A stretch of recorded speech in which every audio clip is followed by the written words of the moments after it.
Sebanyak 9 pasangan non-muhrim yang terjaring razia gabungan yang berlangsung Selasa malam hingga Rabu dini hari di Banda Aceh.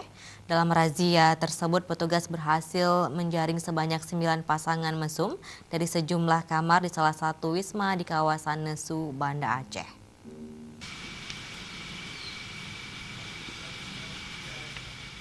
Tim razia gabungan Satpol PPWH Aceh yang di backup Propam Polda Aceh dan Pomdam Iskandar Muda merazia sejumlah hotel yang ada di Banda Aceh.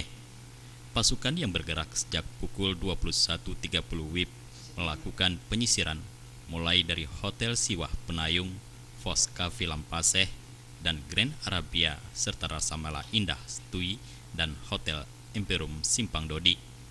Dari hasil geledah kamar hotel tersebut, petugas tidak menemukan adanya indikasi pelanggaran syariat Islam.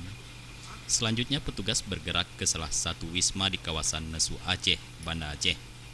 Di sini petugas berhasil menciduk sebanyak 9 pasangan non-muhrim yang sedang berdua-duaan di sejumlah kamar hotel.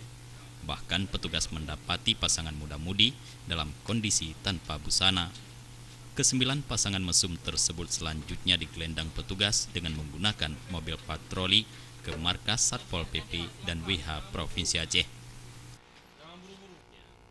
Intinya kami mengharapkan kepada masyarakat ya, karena memang pengawasan syariat Islam itu tidak hanya dilakukan oleh WH tetapi masyarakat semuanya. Oleh karenanya memang kita himbau kepada masyarakat ya, sama-sama menjaga pengawasan syariat Islam ini. Kita jaga keluarga kita jaga tetangga kita jaga lingkungan kita agar tidak terjadi pelanggaran apalagi dengan pelanggaran di akhir tahun ini yang mudah-mudahan.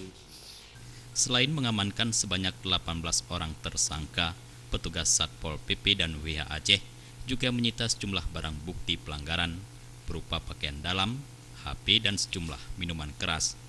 Kini tersangka beserta barang bukti telah diamankan di markas Satpol PP dan WH Aceh. Jika terbukti melakukan pelanggaran syariat Islam, mereka akan diganjar hukuman cambuk sesuai aturan kanun yang berlaku di Provinsi Aceh.